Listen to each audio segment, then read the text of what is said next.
In the secluded woods of Vermont, amid towering pines and dancing shadows, stood a forgotten cabin. Its weathered logs and sagging roof told stories of abandonment. For Sarah Miller, 6 months pregnant and fresh from signing divorce papers, this broken structure represented something unexpected: possibility. With calloused hands that once wore a wedding ring, she began to repair rotted boards and clear years of debris. Each hammer strike echoed her determination. Each swept corner cleared space in her wounded heart. The cabin, like her life, was being rebuilt one painful piece at a time. The wilderness offered no judgment, only quiet acceptance of her tears and occasional laughter. Could this neglected shelter truly become the sanctuary her unborn child deserved? The crumpled divorce papers sat at the bottom of Sarah's backpack, their legal finality a weight she carried across state lines. 3 days ago she'd stood in a courtroom, avoiding her ex-husband's gaze as the judge dissolved 8 years of marriage in less than 15 minutes. Now her sedan crawled along an unmarked dirt road, city comforts fading with each mile. "You've lost your mind," her sister had insisted when Sarah announced her plan to spend her pregnancy in rural Vermont. "At least wait until after the baby comes." But waiting meant staying in their hometown, where sympathetic glances followed her swollen belly and whispers trailed her like shadows. "Poor thing, pregnant and divorced. The GPS signal disappeared an hour ago." Sarah navigated by the hand-drawn map from the elderly gas station attendant, who'd raised an eyebrow at her condition. "That property's been empty 20 years, ma'am. Nothing up there but trouble for someone in your state." She'd smiled politely, ignoring his concern. Her state was precisely why she needed this escape. The car jolted over exposed roots. Through the windshield, late afternoon sun filtered through ancient maples. Sarah massaged her lower back, the baby responding with a flutter of movement. "Almost there, little one," she whispered. "Our new beginning." When the forest suddenly opened to reveal a small clearing, Sarah stopped the car. There it stood, more dilapidated than the listing photos suggested. The cabin's porch sagged dangerously, several windows were boarded, and the roof showed obvious signs of neglect. The real estate agent had used words like rustic and opportunity. Now facing the reality, abandoned seemed more accurate. Sarah remained in the car, doubt creeping in. What did she know about rural living or home repairs? Her ex-husband had handled all maintenance in their suburban home, loudly reminding her of his contributions whenever they argued. His final cruel words echoed, "You can't even change a light bulb without help. How will you raise a child alone?" The baby kicked sharply, as if in protest of these memories. Sarah placed her hand over the movement. "You're right. We didn't come this far to turn around." The door creaked as she pushed it open. The air smelled of pine and damp earth, nothing like the city's exhaust and concrete. She carefully navigated the uneven ground to the cabin's entrance, testing each porch board before trusting it with her weight. The key stuck in the rusted lock. Sarah jiggled it gently until something gave way with a reluctant groan. Inside, dust motes danced in the sunbeams that penetrated the dirty windows. The main room held an ancient wood stove, a sagging sofa, and a rough-hewn table, all left behind by previous owners who'd decided these items weren't worth salvaging. Sarah stepped fully inside, her footprints marking the dusty floor. Despite the disrepair, the cabin felt solid, its bones good even if its skin was weathered. Much like herself, she thought with unexpected humor. As daylight faded, Sarah unloaded essentials from her car: sleeping bag, lantern, water, food. The electricity wouldn't be connected until tomorrow, and the well needed testing before she could trust its water. Tonight would be camping indoors, but she'd come prepared. Later, wrapped in her sleeping bag on the dusty floor, Sarah scrolled through her phone's photos, her final connection to the life she'd left behind. Pictures of the home she'd shared with Michael, holiday gatherings with friends who'd largely sided with him after the separation, her office desk at the job she'd quit last month. With each swipe, the images felt increasingly like scenes from someone else's life. Battery dropping to 10%, Sarah turned off her phone. The cabin fell into darkness except for silver moonlight streaming through uncovered windows. Outside, creatures rustled in the underbrush. Wind whispered through pine needles. Unfamiliar sounds that should have been frightening, but instead felt like a conversation she was gradually learning to understand. Tomorrow would bring hardware store runs, cleaning supplies, and the daunting beginning of repairs. Tonight, however, was for acknowledging the enormity of her decision. Sarah placed both hands on her belly, feeling the life growing within her, the one relationship that couldn't end in betrayal or abandonment. "I don't know what I'm doing," she confessed to the quiet room, "but I promise I'll figure it out for both of us." Morning light revealed the cabin's true condition. Sarah sat cross-legged on the porch, a notepad balanced on her knee as she methodically listed everything needing repair. The handwritten list grew longer with each careful inspection: roof patches, porch boards, window replacements, plumbing checks, insulation. Her neat handwriting filled page after page, each line representing a skill she'd need to learn or help she'd need to find. The baby shifted as Sarah stood to examine the roof from different angles. "I know," she murmured. "It's overwhelming to me too." The list wasn't just about fixing the cabin. It was a blueprint for their survival. Winter in Vermont wouldn't forgive poor preparation. Sarah checked her phone, still no service. The property description had mentioned intermittent cell coverage, which now seemed optimistic. The nearest town, Millfield, was 12 miles away. It would become her lifeline for supplies and occasional human contact. After a quick breakfast of granola bars, Sarah drove toward town, her list tucked safely in her pocket. Millfield appeared suddenly around a bend, a main street with weathered storefronts, American flags hanging from lampposts, and precisely 3 stoplights. It looked unchanged from the previous century. The hardware store's bell jingled as Sarah entered. A counter ran along the back wall, behind which stood a man in his 60s with a measuring tape clipped to his belt. His conversation with a customer stopped abruptly as he noticed Sarah. "Morning," he nodded, eyes briefly dropping to her pregnant belly before returning to her face. "You passing through?" "Actually, I've moved into the old Whitaker property," Sarah replied, pulling out her list. "I need quite a few things." The customer, a woman approximately Sarah's age, turned with raised eyebrows. "The Whitaker cabin? Nobody's lived there since old man Whitaker passed." "Well, someone does now," Sarah said, trying to keep her tone light despite the scrutiny. She handed her list to the hardware store owner. "I'm Sarah, by the way." "Hank Caldwell," the man replied, scanning the list with a deepening frown. "This is my daughter, Jenny. We know every property around here." He tapped the paper. "This is ambitious work for anyone, let alone a pregnant woman." Sarah finished for him. She'd anticipated this reaction but found it irritating nonetheless. "I'm aware of the challenges." Jenny leaned against the counter. "Dad means it's a lot, even for experienced builders. That place has been empty for decades." "I understand." Sarah kept her voice steady. "I'll learn what I need to know. I'm not afraid of hard work." Hank studied her for a long moment, then sighed. "Let's start with emergency repairs. Roof first, structural concerns second, then comfort." He began moving through the aisles, selecting items and occasionally consulting her list. "You'll need professional help for some of this." "I've budgeted for that," Sarah lied. In truth, her savings would barely cover materials. She'd need to handle most labor herself.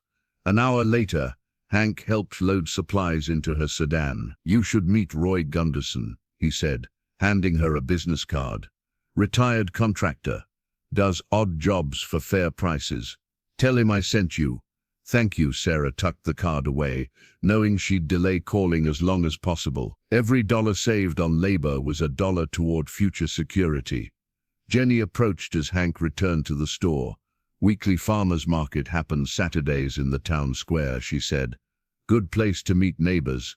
Might find some helping hands there." Her expression softened. "Not everyone's as skeptical as my dad."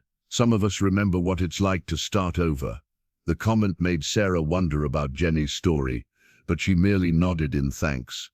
Back at the cabin, Sarah unloaded supplies and organized them meticulously against the wall. The enormity of the task ahead settled on her shoulders. In Boston, she'd managed a team of marketing professionals, navigating corporate politics with practiced ease. Here, those skills meant nothing. Sarah studied her list again, adding checkboxes beside each item. The methodical approach calmed her racing thoughts. She'd always tackled problems by breaking them down into manageable pieces.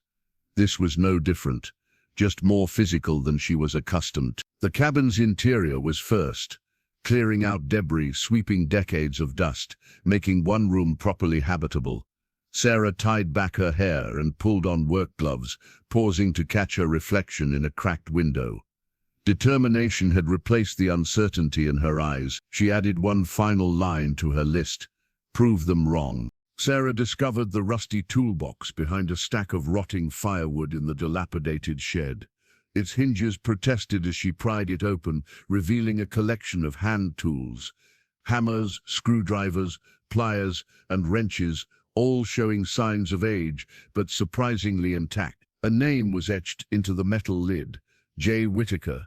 She ran her fingers over the engraving, feeling an unexpected connection to the cabin's former owner.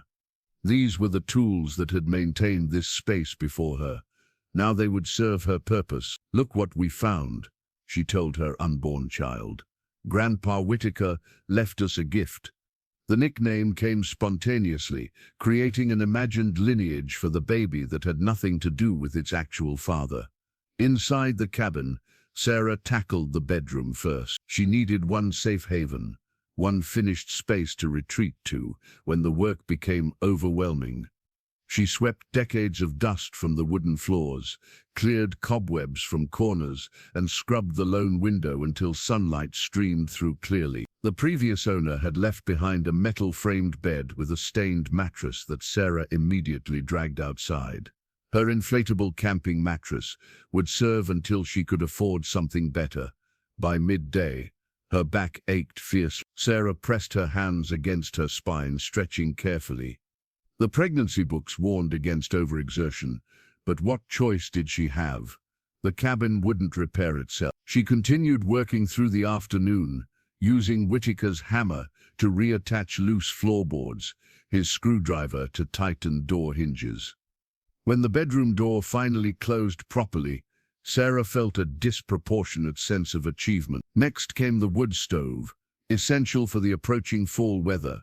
Sarah cleared the rusted flue, finding it miraculously intact. Inside the stove lay decades-old ashes, which she reverently carried outside. These were the remains of fires that had warmed the previous inhabitants, perhaps during moments not unlike her current situation. Had J. Whitaker ever sat alone by this stove, contemplating life's unexpected turn? Sarah collected kindling from around the property and carefully arranged it inside the stove. The match caught quickly, flames dancing behind the cracked glass door. The first tendril of smoke rose properly up the chimney, bringing tears to her eyes. Heat radiated outward, the cabin's first warmth in 20 years. As dusk approached, Sarah sat on the porch with a sandwich, watching shadows lengthen across the clearing. Her muscles trembled with exhaustion. One full day of work had addressed perhaps 5% of her list. At this rate, winter would arrive before the cabin was properly habitable. The reality of her situation crashed down suddenly, the foolishness of her impulsive decision, the enormity of the task ahead. The complete isolation. Sarah's sandwich fell forgotten to her lap as tears spilled down her cheeks. What had she been thinking? Michael was right. She couldn't do this alone. She was a pregnant, soon-to-be single mother, with no construction experience, no nearby friends, and dwindling savings. "I can't do this," she whispered, hands cradling her belly. "I'm so sorry I brought us here." The baby kicked sharply, as if in protest. Sarah laughed through her tears at the coincidental timing. Inside the cabin, something clattered. A tool she'd left precariously balanced had fallen. Sarah wiped her eyes and went to investigate, finding Whitaker's hammer on the floor beside the wood stove, which still radiated gentle heat. She picked up the hammer, its weight familiar after a day's use. A sudden clarity washed over her. She hadn't come here because this was easy. She'd come precisely because it was hard, because rebuilding this cabin with her own hands was the only way to prove she could rebuild her life too. The skill she lacked, she would learn. The help she needed, she would find. The strength required, she would develop. Sarah returned to the porch with the hammer still in her hand. The setting sun cast the clearing in golden light. Tomorrow she would continue the bedroom repairs, then move to the kitchen. The bathroom plumbing would need professional inspection. The roof would require help. She held up Whitaker's hammer, silhouetted against the sunset. One nail at a time, she promised herself. That's how we'll do this. In the distance, an owl called, the first night sound in a symphony that would become familiar in the months ahead. Sarah took a deep breath of pine-scented air and felt for the first time since arriving that she might actually belong here. Sarah found the photograph while clearing debris beneath the porch. It had slipped between the wooden slats, protected from the elements in a rusted tin. The image showed a young couple standing proudly before the cabin, pristine and newly built, nothing like its current state. Newly built, nothing like its current state. Inun Whitaker, 1953, was written in faded ink on the back. The man held a hammer similar to the one in Sarah's toolbox. The woman rested her hand on what appeared to be a pregnant belly. Sarah sat heavily on the porch steps, the photograph trembling in her fingers. The parallel wasn't lost on her. Another expectant mother, decades earlier, finding hope in these same walls, had Whitaker felt the same trepidation, the same determination. The photograph joined Sarah's growing collection of cabin artifacts, items that told the story of this place and the lives it had sheltered. She placed it carefully on the makeshift shelf above the wood stove, a silent witness to her efforts. 3 weeks had passed since her arrival. The bedroom was now properly habitable, with sealed windows, patched walls, and a second-hand mattress purchased from Millfield's thrift store. The main room was partially cleared, centered around the functioning wood stove. The kitchen remained a challenge, its ancient plumbing still questionable. Today's focus was the foundation. Sarah had noticed worrying gaps where the cabin met the ground, potential entry points for cold air, moisture, and woodland creatures. The hardware store had recommended a specific mortar mix for the repairs. Sarah knelt awkwardly beside the cabin's perimeter, her growing belly making the work increasingly difficult. She mixed small batches of mortar in a plastic bucket, carefully filling gaps in the stone foundation. The September sun warmed her back as chickadees called from nearby branches. "Didn't expect to see anyone up here," a voice remarked, startling Sarah enough that she dropped her trowel. An elderly man stood at the edge of the clearing, leaning on a walking stick. His weathered face suggested decades of outdoor living. A border collie sat attentively at his feet. "Sorry to frighten you," he said, remaining where he stood. "Name's Edward Guthrie. I live about 2 miles downstream." He gestured vaguely toward the forest. "Used to check on this place occasionally after Jim passed." Sarah wiped her hands on her jeans. "Sarah Miller," she offered. "I bought the property last month." Edward nodded, his expression unreadable. "Been watching the smoke from your chimney. Figured someone finally moved in." His eyes traveled to her belly, then to the mortar mix. "Foundation work isn't easy in your condition." Sarah braced for another lecture about her limitations, but Edward merely stepped closer, examining her work. "You're doing it right," he commented, surprising her. "Jim would approve." "You knew him?" "Jay Whitaker?" Sarah asked. "Jim and Margaret were my friends for 40 years. Edward's eyes drifted to the cabin. "Good people. Built this place themselves after they married." "I found their photographs," Sarah said, gesturing toward the door. Mind if I see it? When Sarah nodded, Edward followed her inside, his dog waiting patiently on the porch. The old man studied the photograph with gentle fingers. This was their beginning, he murmured. Margaret was carrying their first daughter then. He glanced at Sarah. History repeating itself, looks like. Sarah felt a strange comfort in the connection. What happened to them? Life, Edward shrugged. Their daughters grew up, moved to cities. Jim and Margaret stayed until Jim's heart gave out. Margaret couldn't manage alone and moved to her daughters in Burlington. Past 5 years later, he returned the photograph to its place.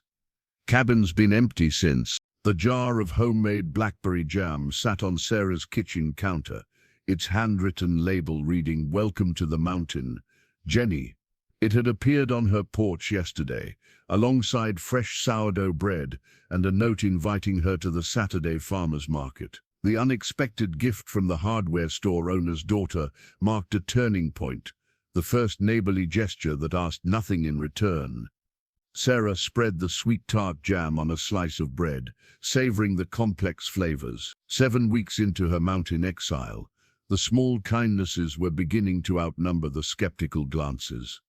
Edward visited regularly, bringing practical advice and quiet companionship. Tyler and Marcus had returned twice to help with heavy lifting. Now Jenny's jam represented another thread in the community fabric slowly enveloping her. The kitchen radio crackled with the local station's weather report. First frost expected this weekend. Sarah made mental notes: protect the late vegetables in her small garden, finish weather stripping the north-facing windows, add to the firewood stack. Her to-do list never shortened, but its nature had evolved from emergency repairs to seasonal preparation. Sarah's phone rang, a rare occurrence given the spotty reception. Her sister's name flashed on the screen. "How's Mountain Woman doing?" Rebecca asked when Sarah answered. "Still surviving in the wilderness? Thriving, actually." Sarah replied, surprised by how true it felt. "The cabin's coming together. You wouldn't recognize it from when I arrived. Mom's worried sick, you know. She thinks you're having some kind of pre-baby crisis." Sarah sighed, watching a chickadee land on her newly installed bird feeder. "Tell her I'm fine. Better than fine." Michael called her. Rebecca said carefully, "He's telling everyone you've gone off the deep end. His lawyer's pushing for immediate custody evaluation once the baby arrives." Cold anger settled in Sarah's chest. "Let him push. I'm creating a stable home. That's all that matters." After hanging up, Sarah grabbed her market basket and keys. The conversation had left her craving human connection that didn't revolve around Michael's manipulation or her family's concern. The Millfield Farmers Market occupied the town square, a collection of tents and tables arranged around a central gazebo. Fall harvest dominated the displays. Pumpkins, late corn, apples, and preserves. Sarah wandered through, nodding at familiar faces, occasionally stopping to examine offerings. "You made it." Jenny appeared beside her, wiping hands on a flour-dusted apron. "How was the jam?" "Delicious," Sarah smiled. "Thank you for thinking of me." "Comes with the territory," Jenny shrugged. "Mountain folks look after each other, especially before winter." She gestured toward her family's bakery table. "Come meet some neighbors." Throughout the afternoon, Jenny introduced Sarah to local residents, the orchard owners who promised surplus apples for canning, the retired nurse who offered prenatal advice, the carpenter who described a crib he'd built for his grandchildren. Each conversation normalized her presence a little more, transforming her from that pregnant woman in the Whitaker cabin to simply Sarah. At the market's edge, Sarah found Edward selling honey from his backyard hives. He brightened when he spotted her. "Perfect timing," he called. "I've been meaning to ask, how's your firewood supply looking?" Sarah described her modest stack, estimating it might last through November. Edward shook his head. "Not nearly enough for a Vermont winter. Several of us are having a wood-cutting day next weekend. Tyler's bringing his splitter. We'll set you up properly." "I can't accept that much help without contributing," Sarah protested. "Bring lunch," Edward suggested. and help others when you're able. That's how it works up here. As Sarah drove home, her basket filled with market treasures. She considered this community she'd unexpectedly found. In Boston, she'd gone weeks without speaking to neighbors in her own building.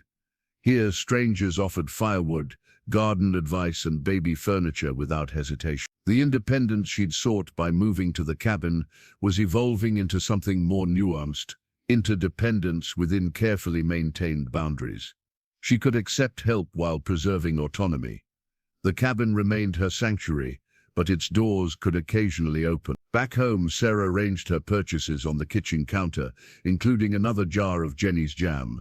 She placed it beside the first physical proof of connection. The afternoon's conversations had sparked ideas for the cabin's continued transformation, including shelves for preserves she might make next harvest.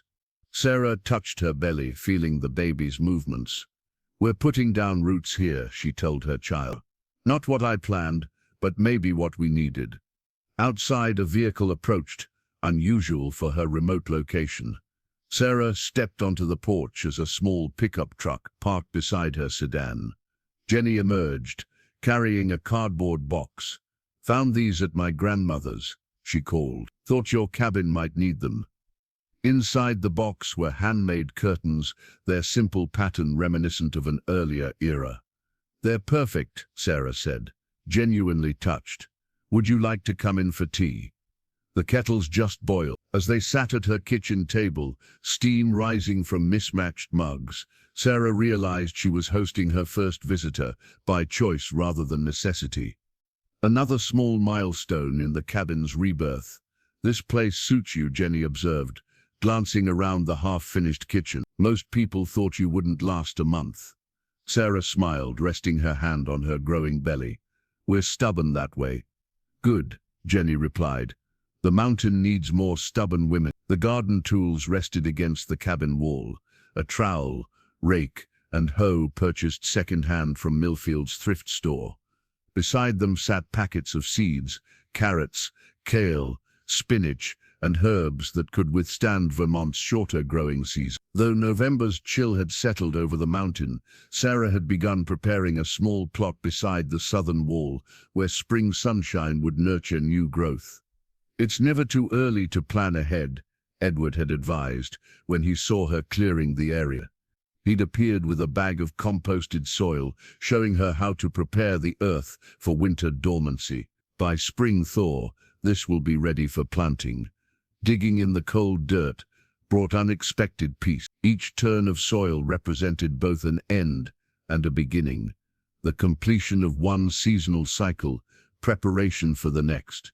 Sarah had never gardened before, her Boston apartment offering only a small balcony for potted herbs. Yet her hands seemed to know what to do, finding satisfaction in this ancient human ritual of coaxing life from earth.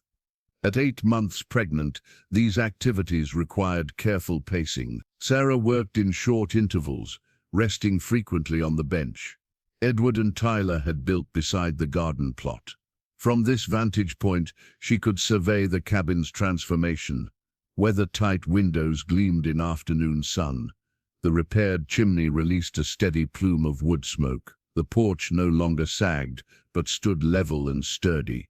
Her phone chimed with an incoming email. Sarah wiped soil from her hands before checking it, tensing when she saw her sister's name in the subject line. "Heads up, I'm coming to visit." The message was brief, but determined. Rebecca would arrive this weekend, insisting on seeing Sarah's living situation for herself before the baby came. Their mother was beside herself with worry, especially after Michael's latest claims about Sarah's mountain hermitage. Sarah leaned back, considering this development. The cabin was nowhere near completion. The bathroom remained rudimentary, the kitchen barely functional, yet it was unquestionably a home now, with touches that reflected her emerging identity. Handmade curtains framed the windows. Split firewood stood neatly stacked against the shed. A collection of pine cones and smooth river stones decorated the mantel, nature's ornaments gathering dust alongside the photograph of the Whitakers. The baby kicked vigorously, as if registering her concern. "You're right," Sarah murmured. "We have nothing to hide." She typed a quick reply to Rebecca, providing directions to the cabin and suggestions for suitable vehicles on mountain roads. As an afterthought, she added, "Bring warm clothes and an open mind." That evening, Sarah sat at her kitchen table, a mug of herbal tea warming her hands while she wrote in her journal. The practice had become a nightly ritual, documenting progress on the cabin, recording reflections on her changing body, capturing small moments that might otherwise slip away. Tonight, she focused on the garden plans, sketching the plot's layout and noting which seeds would go where. "Your timing could be better," she wrote, addressing the child within. "You'll arrive just as planting season begins. I'll be learning 2 new skills simultaneously, motherhood and agriculture. Forgive my inevitable mistakes in both." The baby shifted, a foot or elbow pressing visibly against her taut skin. Sarah smiled, placing her palm over the movement. These quiet conversations had replaced the loneliness she'd initially feared. Her child had become her first confidant in this new life. A knock at the door startled her. Visitors rarely appeared after dark. Sarah peered through the window, relaxing when she recognized Jenny's silhouette. "Sorry to disturb you," Jenny said when Sarah opened the door. "Dad's putting together emergency kits for mountain residents before winter fully sets in." She handed over a plastic container. "Basic supplies, batteries, matches, first aid items, emergency radio, the usual Vermont survival gear." "That's incredibly thoughtful," Sarah replied, genuinely moved by the gesture. Jenny shrugged. "Mountain weather's unpredictable. Power lines go down, roads become impassable." Her expression grew serious. "Especially important in your condition." Sarah invited her in for tea, and Jenny surveyed the cabin's interior with appreciative eyes. "You've done amazing work," she said, accepting the steaming mug. "Hard to believe this is the same place from 2 months ago." "Some days I can't believe it myself," Sarah admitted. Their conversation drifted to preparations for winter, Jenny offering practical advice about frozen pipes and snow removal. As she rose to leave, she hesitated at the door.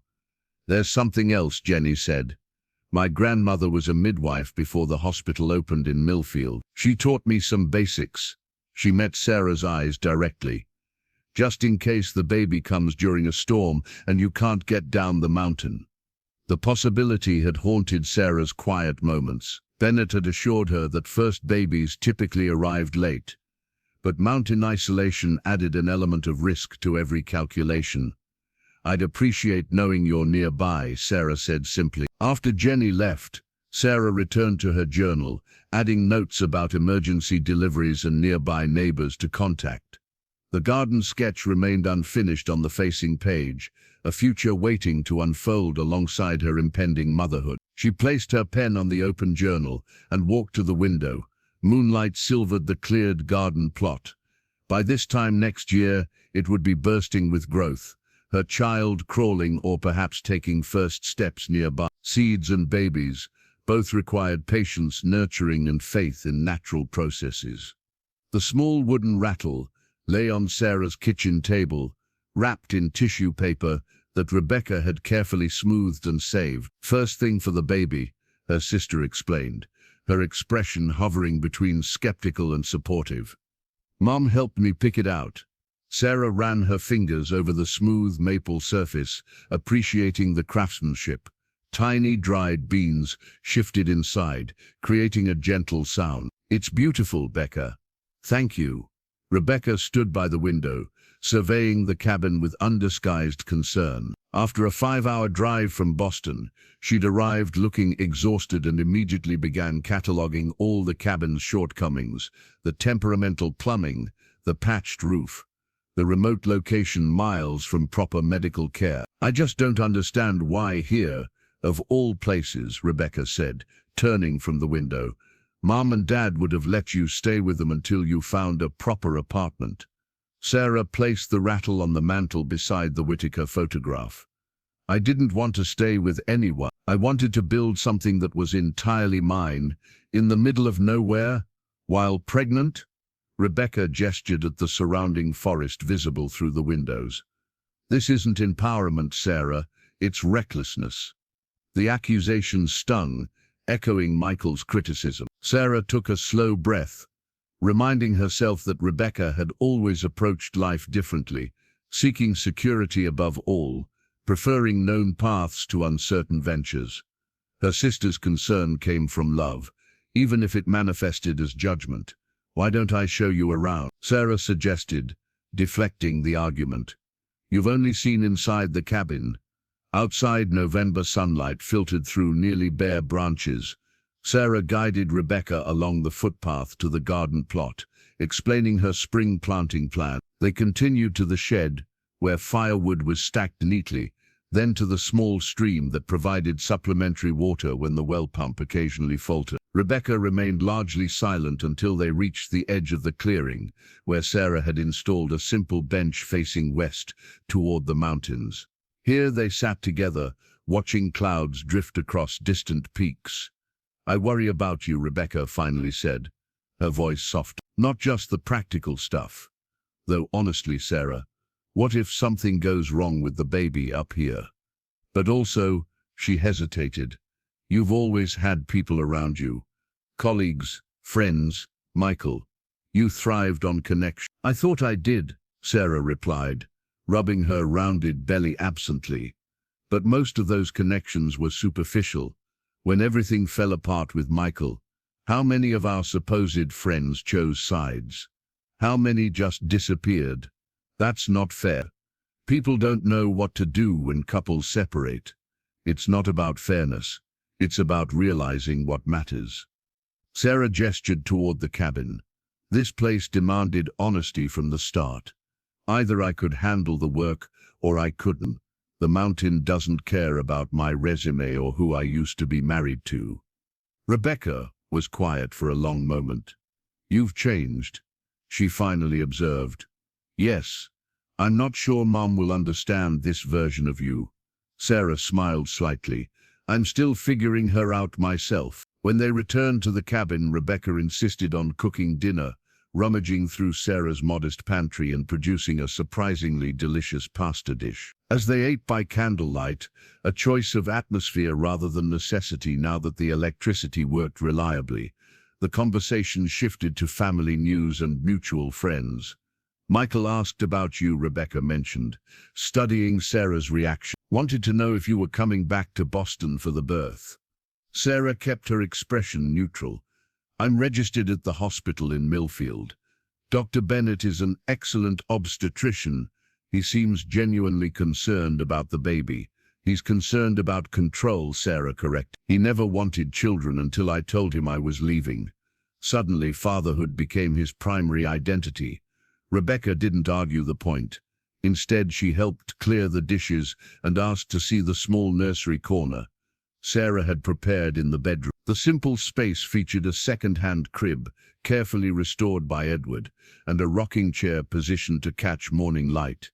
"It's cozy," Rebecca admitted, running her hand over the crib rail. Later, as they prepared for bed, Rebecca on the newly acquired sofa bed in the main room, Sarah caught her sister staring at the Whitaker photograph on the mantel. "Who are they?" Rebecca asked. "The original builders," Sarah explained, relating what Edward had told her about Jim and Margaret. "They raised 2 daughters here. So it has been done before," Rebecca said thoughtfully. "Yes," Sarah agreed. "Many times, in many places." In the morning, Sarah woke to the smell of coffee. She found Rebecca on the porch, wrapped in a blanket against the chill, watching sunrise illuminate the clearing.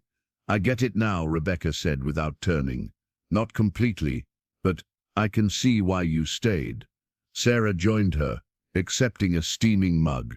"It's not what I planned. The best things rarely are." Rebecca smiled slightly. "Mom will still freak out when I tell her about your bathroom situation." "Some battles aren't worth fighting," Sarah conceded.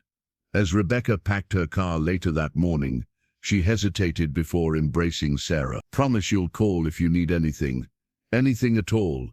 "I promise." The wooden rattle remained on the mantel after Rebecca's departure, a bridge between Sarah's past and present, a reminder that some connections could stretch without breaking, adapting to new realities rather than constraining them.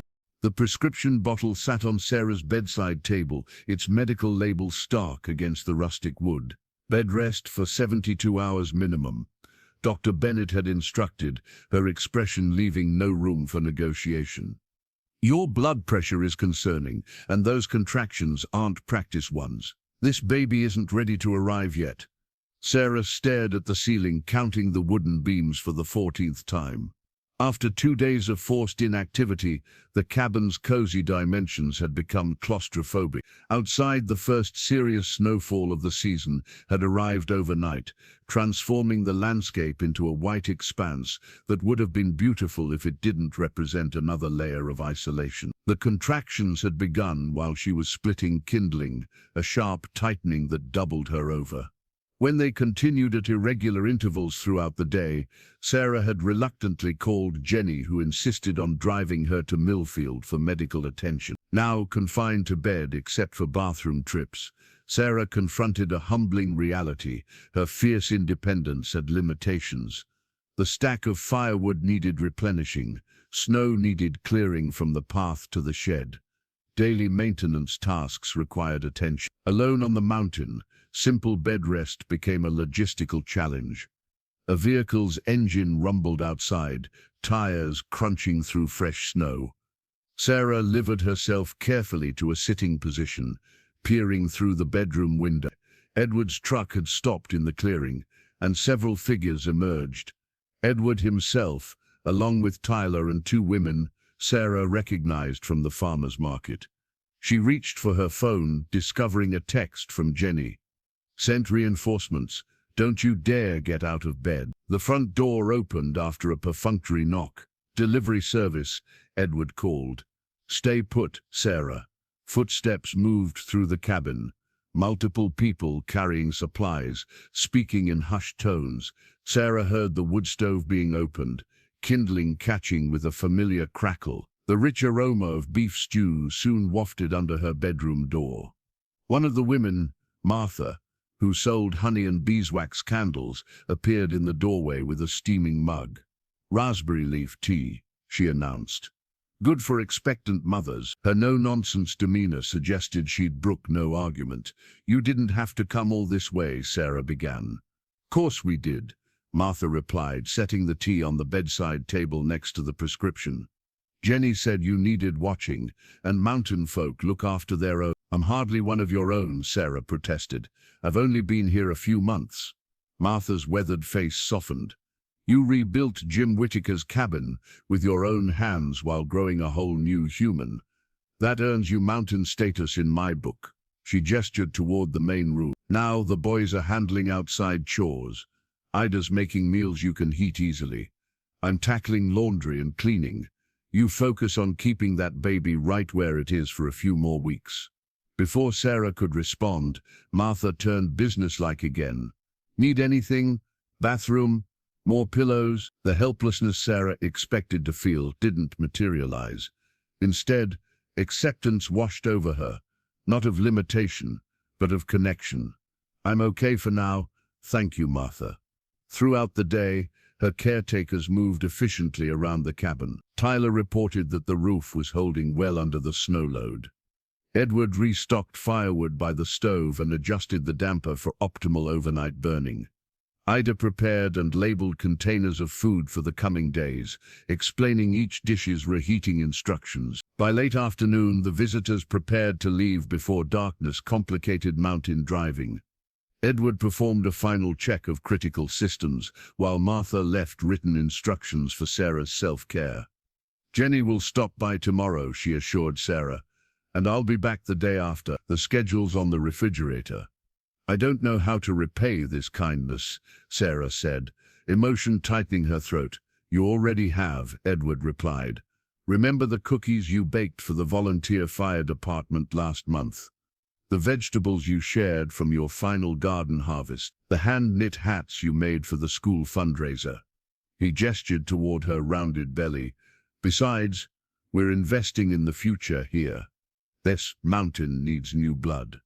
After they departed, Sarah remained awake in the quiet cabin, listening to occasional snow sliding from tree branches. The enforced stillness allowed reflection on how profoundly her perspective had shifted since arriving in Vermont.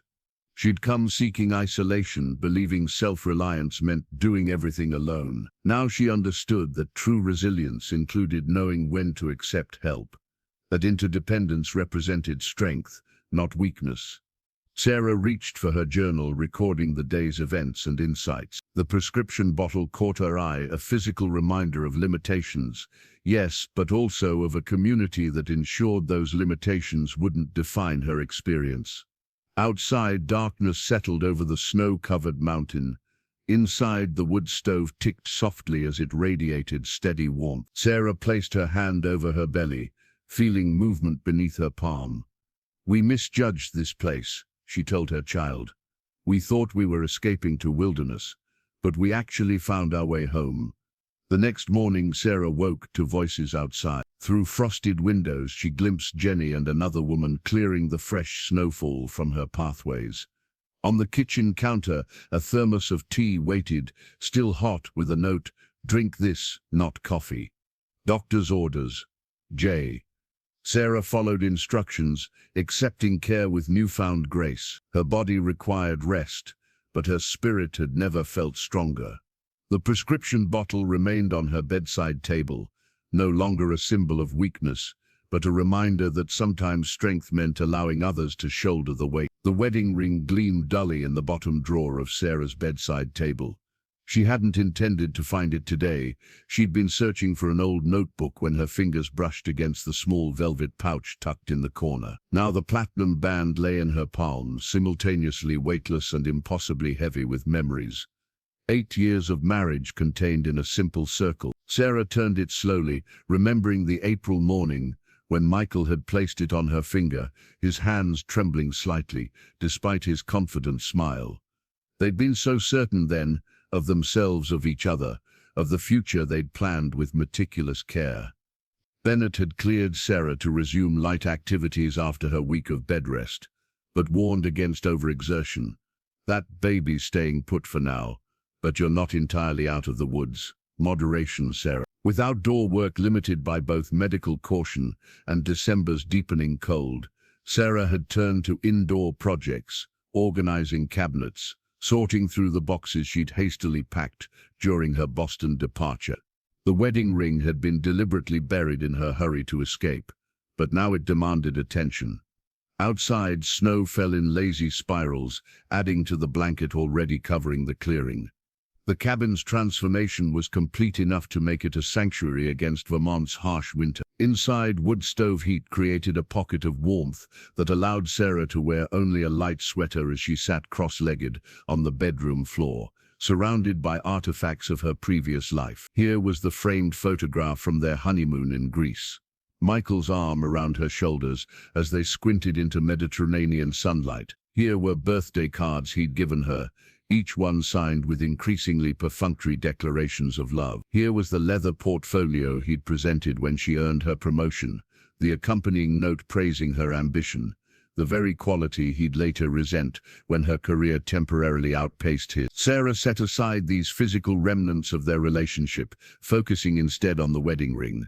She'd continued wearing it for nearly a month after moving out, reluctant to face questions from colleagues or endure the pitying glances that a bare finger would invite. Then one morning, she'd simply removed it, experiencing not the expected grief, but a surprising lightness. The baby shifted within her, a now familiar ripple beneath her skin. Sarah placed her hand over the movement. "That was your father," she told her child, nodding toward the photographs. "He isn't a villain, despite what happened between us. He's intelligent, driven, occasionally funny." She paused, considering her words further. "But he stopped seeing me, really seeing me, long before I left." The cabin creaked as a gust of wind pushed against its walls. Within its shelter, Sarah continued her inventory of memories. Beyond the marital mementos lay remnants of her individual past, college textbooks she couldn't bear to donate, journals filled with younger versions of her handwriting, photographs of friends from earlier life chapters. Each item required a decision: keep, discard, or store. What deserved space in this new life? What needed acknowledgement but not daily presence? What could be released entirely? Sarah worked methodically through the afternoon, creating distinct piles. The largest consisted of items to store in the shed, memories worth preserving but not needing immediate access. A small collection of true treasures would remain in the cabin, integrated into her current existence. The discard pile remained modest. Even painful memories deserved recognition for their role in shaping her journey. The wedding ring defied easy categorization. Sarah couldn't imagine wearing it again, yet discarding it felt unnecessarily symbolic. After consideration, she placed it in a small wooden box alongside other significant jewelry. Her grandmother's pearl earrings, a silver bracelet from her college graduation. The ring became simply one artifact among many, its emotional weight diluted by context. As twilight approached, Sarah prepared tea and settled into the rocking chair beside the wood stove. Through the window, she watched darkness claim the forest. Her sorting had surfaced not just physical objects, but emotional patterns. Her tendency to preserve harmony at personal cost. Her habit of adapting to others' expectations rather than expressing her own needs. These patterns had shaped her marriage as surely as any external circumstances. The divorce papers had named irreconcilable differences as the cause, that bland legal phrase, masking years of subtle erosion. No dramatic betrayal had ended their marriage. Just the slow realization that they'd become strangers occupying the same space, their core values diverging until the gap became unbridgeable. Sarah's hand rested on her belly, feeling the life that had complicated their separation, but also provided her unexpected clarity. This child deserved parents who modeled authentic living, even if that meant separate households. Staying in a hollow marriage would have taught a more damaging lesson than divorce ever could. The rocking chair's gentle motion soothed both Sarah and the baby within. Her phone chimed with a message from Jenny, a reminder about tomorrow's midwinter market in Millfield. Another community gathering, another opportunity to strengthen the connections that had unexpectedly replaced her isolation. Sarah glanced toward the bedroom, where neatly organized boxes now contained the sorted fragments of her past. The wedding ring no longer dominated her thoughts. It had become simply one artifact among many, acknowledged, contextualized, and properly placed in the story of her life.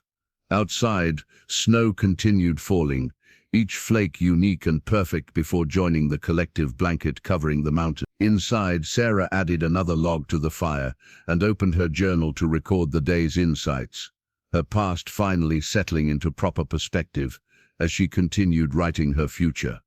The handmade cradle gleamed in the winter sunlight, its smooth wooden surfaces reflecting Edward's craftsmanship. He had delivered it yesterday, carrying the piece carefully up the snowy path to Sarah's cabin, refusing her offers of payment, with a gruff wave. "Margaret and I never had grandchildren nearby," he'd explained, running weathered fingers along the curved edge. "Jim Whittaker made a cradle like this for our daughter. Seems fitting his cabin should have one again." Now the cradle stood in the corner of Sarah's bedroom, a physical reminder that her child's arrival approached with each passing day. She had lined it with a soft quilted pad sewn by Jenny's mother, adding blankets crocheted by neighbors and the small knitted hat she'd made herself during long winter evenings. At 36 weeks, Sarah's movements had slowed considerably. Her body felt simultaneously foreign and entirely her own, stretched beyond recognition, yet functioning precisely as nature intended. Dr. Bennett reported that everything progressed normally after the blood pressure scare, but advised caution during these final weeks. "You're remote up there," the doctor had reminded her during yesterday's checkup. "Let's talk seriously about your birth plan." The conversation had been pragmatic. Optimal timing for traveling to the hospital in Millfield, alternative routes in case of snowstorms, emergency contacts if labor progressed too rapidly for safe transport. Sarah had listened carefully, making notes in the small notebook she now carried everywhere. Back at the cabin, Those notes joined others on her kitchen table. Supplies to gather, final preparations for the baby's arrival, procedures for various scenarios. Sarah had always approached challenges methodically, and bringing new life into the world would be no exception. Planning is prudent, Martha had assured her during a recent visit. But babies rarely read the manual. Best be ready to improvise. Sarah ran her hand over her rounded belly, feeling the firm pressure of a foot or elbow against her palm. The baby had dropped lower this week, creating new discomfort but also a strange sense of imminent completion. Their shared journey was approaching its most crucial transition. Outside, January winds swirled snow across the clearing. Inside, the cabin stood ready, more prepared than Sarah had dared hope when she first arrived 6 months ago. The bedroom now featured the cradle and a changing table fashioned from a repurposed dresser. The bathroom functioned reliably, with solar-heated water providing limited but adequate showers. The kitchen, though simple, allowed her to cook proper meals and preserve garden produce from her neighbor's winter stores. Most importantly, the cabin had become undeniably home. Each repair, each improvement, each careful touch reflected Sarah's vision and labor. The space had shaped itself around her needs as surely as her body had shaped itself around her child's growth. Sarah turned from the window, moving carefully to the cradle. She arranged and rearranged the blankets, a nesting instinct she recognized from pregnancy books, but experienced now as an irresistible urge. Everything must be perfect, everything ready. Her phone rang. The midwife Jenny had introduced her to, returning Sarah's earlier call. "I'll be at the community center tomorrow for the health clinic," Louise explained. "Why don't you stop by? We can review your preparations and address any concerns." Sarah agreed, adding the appointment to her increasingly detailed calendar. The midwife represented another layer of security in her birth plan.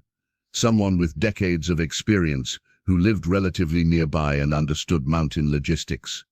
After ending the call, Sarah continued her household inventory.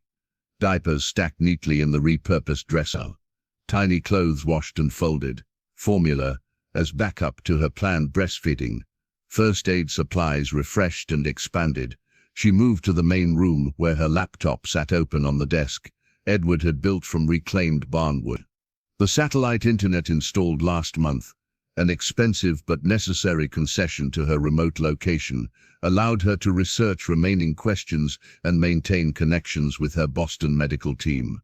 Sarah opened her email, finding a message from Michael's lawyer. It contained the latest proposed custody agreement, terms that acknowledged her primary caregiving role but established specific visitation schedules once the baby reached 3 months. The document's cold legal language reduced their child to an asset being divided, a possession to be scheduled and transferred. Sarah closed the email without responding. Those negotiations could wait until after the birth. For now, her focus remained on the immediate future, the final preparations for safely bringing new life into this mountain sanctuary. A soft chime from her phone indicated a weather alert. Sarah checked it quickly. Another winter storm approaching, expected to drop 8 to 10 inches of fresh snow.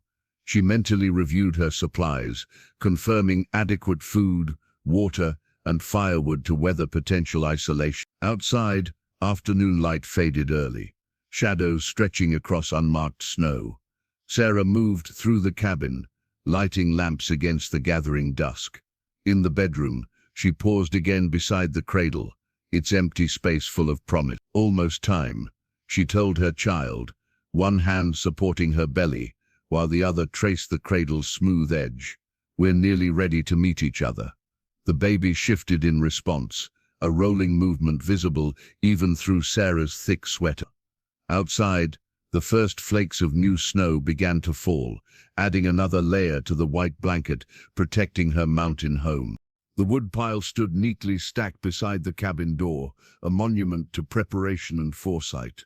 Sarah added another split log to the indoor supply box, maintaining the careful rotation that ensured dry wood for the stove. Outside, February winds howled through bare branches, driving snow against windows that no longer leaked or rattled. Winter had transformed the mountain into a breathtaking monochrome landscape. Sarah stood at the kitchen window, cradling a mug of herbal tea as she watched snow swirl across the clearing.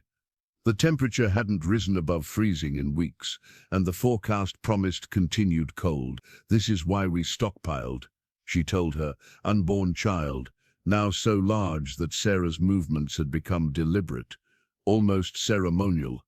The mountain teaches patience. At 38 weeks, Sarah maintained daily contact with her medical team and neighbors. Jenny or Martha called every morning. Edward's truck appeared regularly to clear the access road. The satellite internet provided a lifeline to the outside world, preventing isolation from becoming dangerous. Sarah moved carefully to the wood stove, adding another log to the glowing embers. Heat radiated in waves, creating a cocoon of warmth against the winter chill. She eased herself into the rocking chair, adjusting pillows to support her lower back. Her hands automatically reached for the knitting project on the side table, a second baby blanket, this one with a more complex pattern that required concentration. The rhythmic click of needles accompanied her thoughts as Sarah reflected on the profound quiet of deep winter. In Boston, she'd never experienced true silence. Traffic, neighbors, mechanical systems created constant background noise. Here, especially after snowfall, sound itself seemed absorbed by the blanketing white. The resulting stillness felt almost sacred. Sarah's phone chimed with an incoming message. Rebecca had sent another article about natural childbirth, accompanied by an anxious text about hospital proximity. Her sister's concern had intensified as Sarah's due date approached, manifesting in daily communications filled with barely concealed worry. "All still well," Sarah typed back. "Roads clear. Baby can..." She added a photo of the view from her window. Pristine snow and towering pines, beauty that justified the challenges of mountain living. The afternoon passed in peaceful productivity. Sarah completed another section of the blanket, prepared a hearty vegetable stew that would provide multiple meals, and updated her journal with observations about the winter landscape. As darkness fell early, she lit the oil lamps that supplemented the cabin's electric lights, creating a warm glow throughout the main room. The baby was especially active this evening, shifting and stretching as if testing the increasingly limited space. Sarah paused in her reading to track the movements, one hand pressed against a particularly vigorous kick. These private communications had become precious, conversations conducted through pressure and response, their own silent language. "You'll see snow soon enough," she promised. "Not this winter, but the next. We'll build tiny snowmen and make angels in the drifts." A knock at the door interrupted her monologue. Sarah moved carefully across the room, checking through the window before opening to Jenny, who stomped snow from her boots on the porch. "Thought I'd drop by on my way back from town," Jenny explained, unwinding her scarf. "Brought your mail and some fresh bread from Mom." The women settled at the kitchen table, steam rising from mugs as they discussed community news. The Henderson baby cutting his first tooth, old Miss Patterson's hip surgery, the school gymnasium's leaking roof. Normal concerns of small-town life that had become Sarah's concerns too over these past months. "Everyone's placing bets on when you'll deliver," Jenny mentioned with a smile. "Tyler's convinced it'll be during the next full moon." "What's your guess?" Sarah asked, amused by the community's investment in her pregnancy. "I think that baby's waiting for the first thaw," Jenny replied, glancing toward the window, where ice crystals had formed intricate patterns. Mountain children often align with seasonal transition. After Jenny departed, Sarah prepared for bed with the careful routine she'd developed. Stretching exercises to ease back pain, a warm compress on tight muscles, the pyramid of pillows that made sleep possible in these final weeks. Through the bedroom window, stars shone with startling clarity in the winter sky. Sarah stood watching them for a long moment, feeling small beneath their ancient light, yet connected to something timeless. Generations of women had stood exactly as she did now, heavy with child, contemplating the universe that would soon expand to include one more life. The cradle waited in the corner, ready. The woodpile ensured warmth regardless of outside temperature. The community stood vigilant, prepared to assist when labor began. Sarah had created not just shelter, but security, a foundation of preparedness upon which she could face the approaching unknown. She turned from the window, one hand supporting her belly as she carefully lowered herself to the bed. The sheets felt cool and welcoming as she arranged her body among the pillows, finding the increasingly rare position of comfort. "Good night, mountain," she whispered to the darkness. "Good night, little one."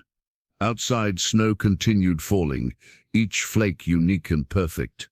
Inside, Sarah drifted towards sleep, wrapped in the sanctuary she had built with her own hands.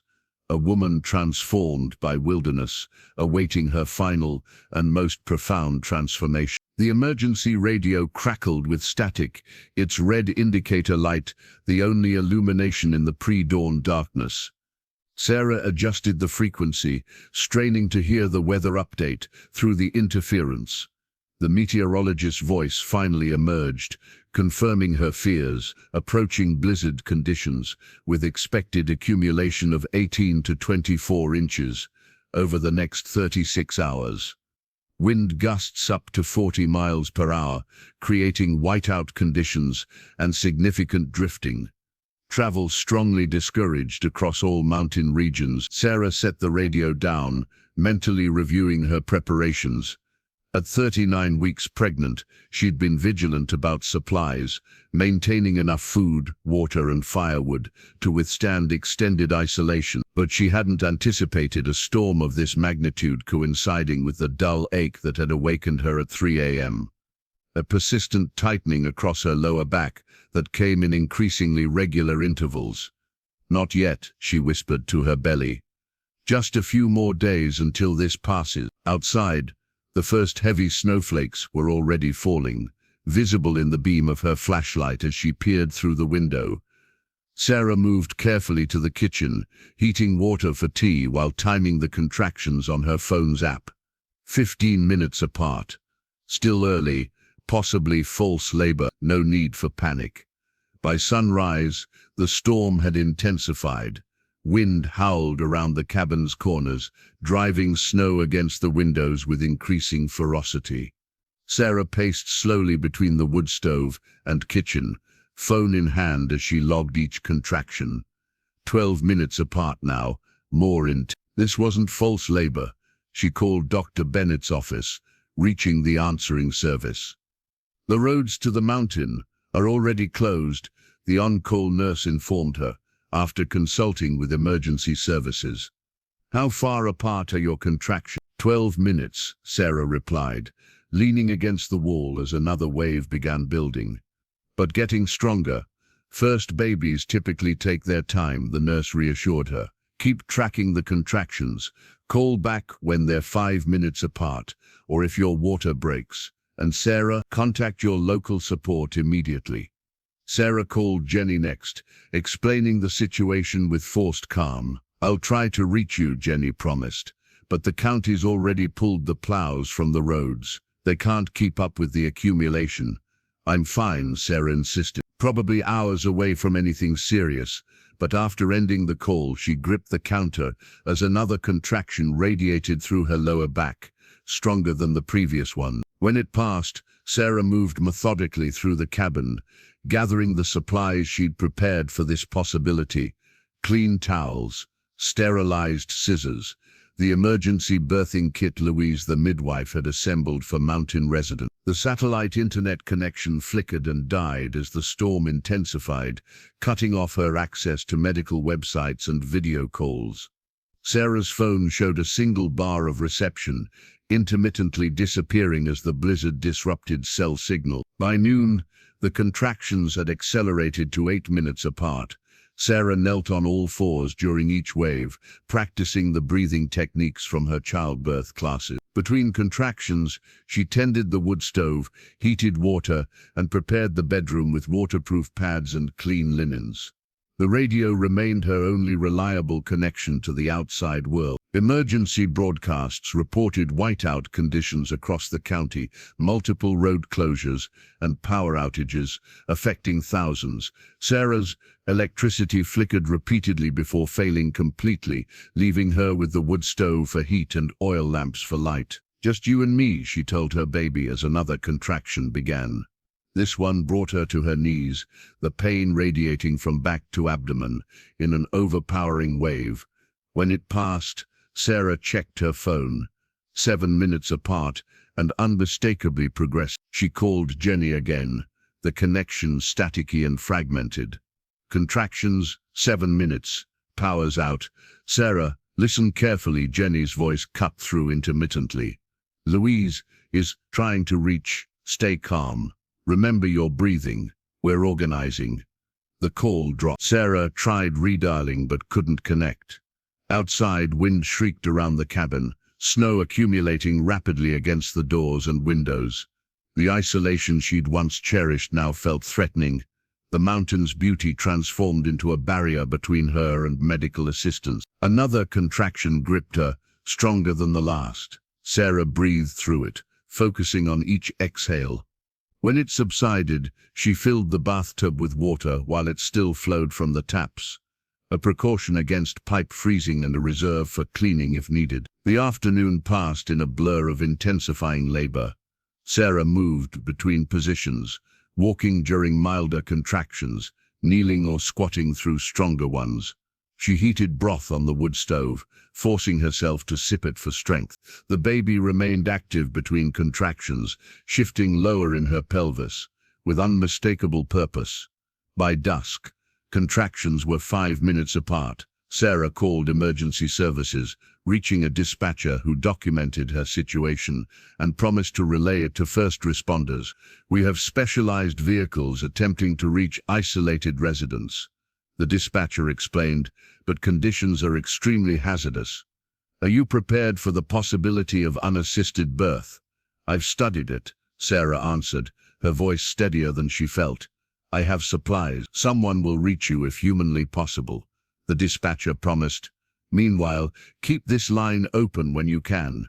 As darkness fell completely, Sarah lit the oil lamps throughout the cabin. Through the windows, she could see nothing but swirling white, the world beyond her walls erased by the blizzard's fury. Inside, the wood stove's warmth created a pocket of survival against the storm's onslaught. Sarah checked her phone one last time before the battery failed completely. No signal, no connection. The emergency radio continued broadcasting, but the updates offered no comfort. Conditions worsening, emergency responders struggling to reach critical cases. A particularly powerful contraction doubled Sarah over, bringing an involuntary groan to her lips. As it peaked, she felt a sudden warm gush, her water breaking in a definitive announcement that birth approached regardless of blizzards, isolation, or preparation. "Okay," Sarah whispered, bracing herself against the wall. "We're doing this. Together." The first baby blanket lay ready on the bedside table, its soft yellow fabric carefully folded beside the emergency supply. Sarah had knitted it during quiet winter evenings, each stitch a meditation on the life growing within her. Now it waited to receive the child whose imminent arrival transformed the cabin into a birthplace. The contractions came relentlessly now, barely 2 minutes apart. Sarah moved between positions, walking during brief respites, kneeling during the waves that threatened to overwhelm her. Louise, the midwife, monitored her progress with calm efficiency, her weathered hands gentle but confident. "You're fully dilated," Louise announced after her latest examination. "The baby's in perfect position. When you feel the urge to push, don't fight it." Outside, the blizzard continued its assault, though with diminished fury. The snowmobiles that had delivered Louise and Jenny stood half-buried in drifts beside the cabin. Inside, the atmosphere was one of focused intensity, oil lamps casting a warm glow over the bedroom, transformed into a birthing space. "I need to push," Sarah gasped, as a new sensation built within her. Different from contractions, this feeling was primal and irresistible, her body taking control of a process that transcended conscious thought. Louise positioned herself at the foot of the bed, Jenny supporting Sarah from behind. With the next contraction, Louise instructed, "Take a deep breath and bear down." The pain transcended anything Sarah had anticipated. Not just intensity, but a complete absorption of her consciousness. She heard herself cry out, the sound startling in its rawness. Between contractions, clarity returned in brief windows. "The head is crowning," Louise announced. "Reach down and feel your baby, Sarah." Sarah's fingers touched the wet warmth of her child's emerging head, a moment of connection that flooded her with renewed purpose. The next contraction built quickly, and she pushed with everything she had, a primal sound tearing from her throat. "The head is born," Louise said, her hands supporting the tiny emerging form. One more push for the shoulders. Jenny wiped Sarah's forehead with a cool cloth, murmuring encouragement. Outside, the wind's howl had diminished to a whisper, as if nature itself paused to witness this moment of creation. The final contraction built like a tidal wave. Sarah gathered her remaining strength, bearing down as Louise guided the baby's shoulders through the birth canal. A sudden release of pressure, a rush of fluid, and then the miraculous weight of a new life on her chest. "A girl," Louise announced, quickly wiping the infant's face and suctioning her tiny nose and mouth. "A beautiful girl." The baby's first cry pierced the cabin's hushed atmosphere, indignant, powerful, alive. Sarah gazed down at the tiny red face, the unfocused eyes, the perfect miniature fingers splayed against her skin. Time seemed suspended in this first meeting. Mother and daughter, skin to skin, while Louise efficiently clamped and cut the umbilical cord. "Hello," Sarah whispered, her voice breaking with emotion. "I've been waiting for you." Jenny wrapped the yellow blanket around the newborn, tucking it carefully around her still, slick body. The baby's cries softened as she nestled against Sarah's warmth, instinctively seeking connection and comfort. "She's perfect," Louise confirmed after a quick examination. "Good color, strong reflexes, all fingers and toes accounted for." She smiled at Sarah. "You did magnificently." The afterbirth delivered without complication, Louise showing Sarah how to nurse her daughter for the first time. The sensation was strange yet profoundly right. Another natural step in this ancient process that women had experienced for millennia. Outside, dawn broke over the snow-covered mountain, sunlight creating diamond sparkles across unblemished white. The storm had passed during the night's labor, leaving behind a transformed landscape. Jenny opened the curtains to admit the golden light, illuminating the new mother and child in its gentle radiance. The emergency radio crackled with Edward's voice. Checking on their situation, Jenny responded with the joyful news, the transmission carrying word of the birth down to the waiting community. Within the hour, the radio reported that snowplows were making progress on the main road, emergency vehicles following in their wake. Bennett arrived mid-morning, transported by a county emergency snowcat. She examined both Sarah and the baby thoroughly, confirming Louise's assessment of their excellent condition. "You've had quite an adventure," the doctor observed, her professional demeanor softening as she watched Sarah nursing her daughter. "Have you chosen a name?" Sarah nodded, gazing down at the infant, whose presence had already transformed the cabin into something sacred. "Margaret," she said, "after the woman who first made this cabin a home." Throughout the day, radio messages arrived from community members. Congratulations, offers of help, promises of meals and baby supplies. Once the roads cleared, Sarah received each with gratitude, increasingly aware of how thoroughly she'd been embraced by this mountain society. As evening approached, Louise prepared to depart with Dr. Bennett and the emergency crew. She checked Sarah and baby Margaret one final time, providing instructions for the coming days. "You'll need to rest," she emphasized. "Your body has accomplished something extraordinary and needs time to heal." "I don't know how to thank you," Sarah said, clasping the midwife's hand. Louise smiled, the wrinkles around her eyes deepening. "By raising this mountain child to be as strong as her mother." She glanced around the cabin, the space Sarah had transformed from abandonment to sanctuary. This is a good place to grow. Jenny elected to stay overnight, settling on the sofa with promises to help with midnight feedings.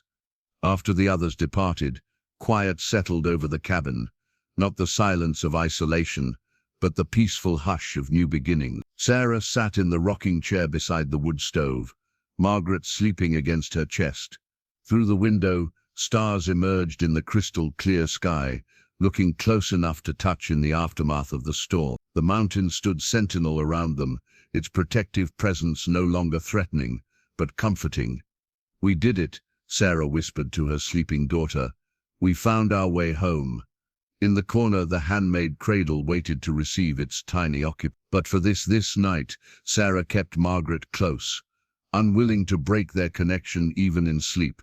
Together they rocked gently in the chair Edward had given her months ago, when she was still a stranger, rebuilding broken walls. Now those walls sheltered not just one life but two, a sanctuary created through perseverance, strengthened by community, and blessed by new life. The blizzard that had threatened disaster had instead witnessed miracle, nature's fierceness matched by a woman's determination to create something lasting from what had been abandoned.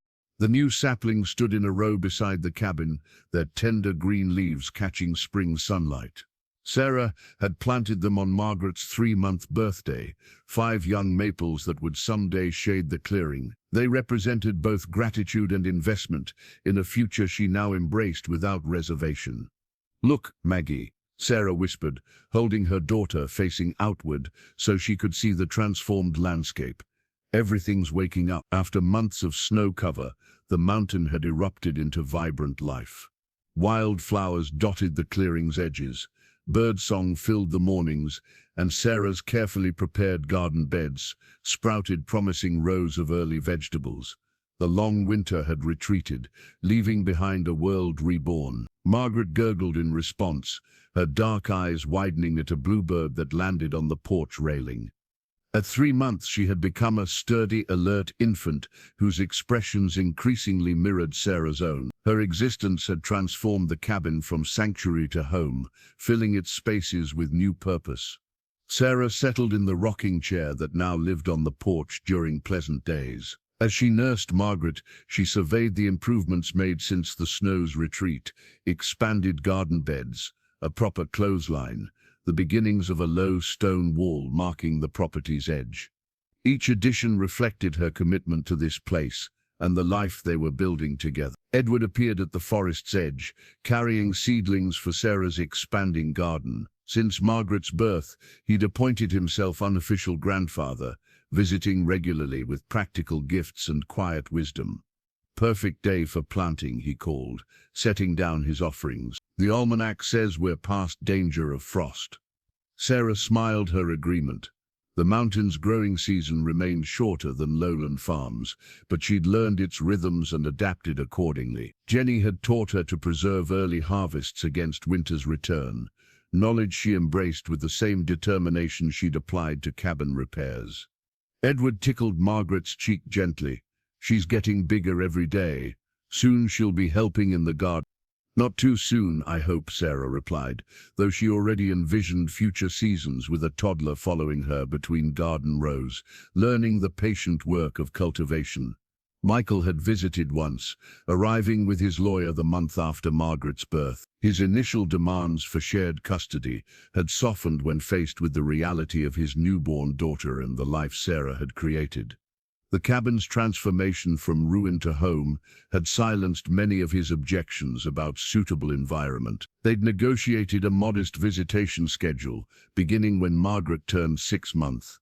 The legal paperwork finalizing their arrangements had arrived yesterday. Sarah had signed her copies and returned them without regret. The divorce that had once seemed like ending now felt like necessary clearing, removal of dead growth, to allow new life to flourish. Margaret finished nursing and gazed up at her mother with milk-drunk contentment. Sarah lifted her to her shoulder, patting gently while watching a pair of deer emerge cautiously from the forest edge. The animals paused, assessing the human presence before continuing toward the stream.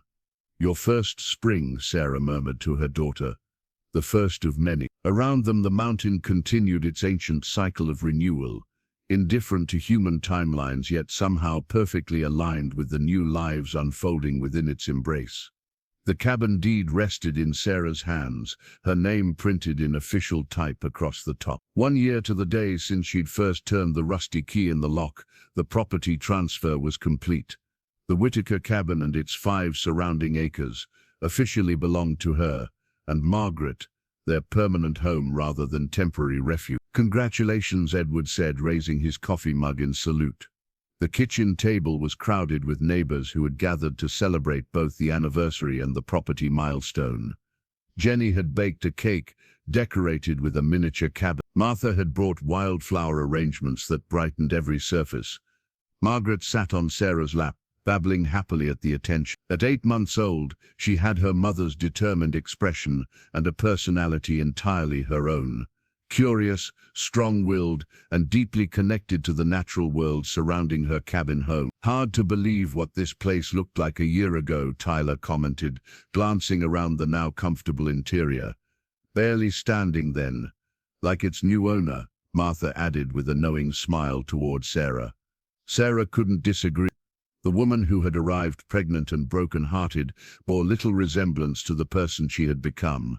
The parallel journeys of restoration, both cabin and self, had transformed them equally. Yesterday's mail had brought the final divorce papers, Michael's signature making official what had emotionally ended long ago. Their co-parenting arrangement had stabilized into a workable pattern, his monthly visits to the cabin gradually shifting from tense to cordial as Margaret's presence bridged their differences.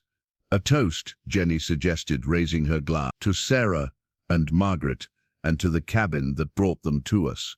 Glasses clinked as Sarah blinked back unexpected tears. These people had been strangers a year ago. Now they were family in every meaningful sense, connections chosen rather than inherited, strengthened through shared challenges and celebrations. After the guests departed, Sarah sat on the porch with Margaret sleeping against her chest. Twilight softened the clearing's edges, fireflies beginning their nightly dance.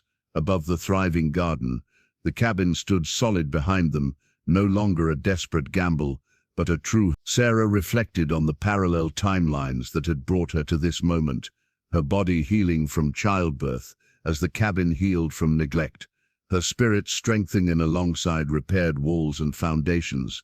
She had arrived seeking isolation, but found community instead. She had come to hide, but ultimately discovered herself. The property deed remained on the kitchen table, its official language marking transition and ownership. But Sarah understood that the true deed had been written daily through labor and love, through each repaired board, each planted seed, each moment of determined perseverance when surrender seemed easier. Margaret stirred, her small hand grasping Sarah's finger even in sleep. Together, they rocked gently as darkness settled over their mountain home. Beyond the clearing, owls called to each other across the forest. Inside the cabin, embers glowed in the wood stove that had sustained them through winter, into spring, and would do so again when seasons turned. Sarah kissed her daughter's head, breathing in her sweet scent. The path ahead remained uncertain in its details, but unquestionable in its direction. Whatever challenges came, they would face them here, in this place they had rebuilt together, this home they had created from what others had abandoned.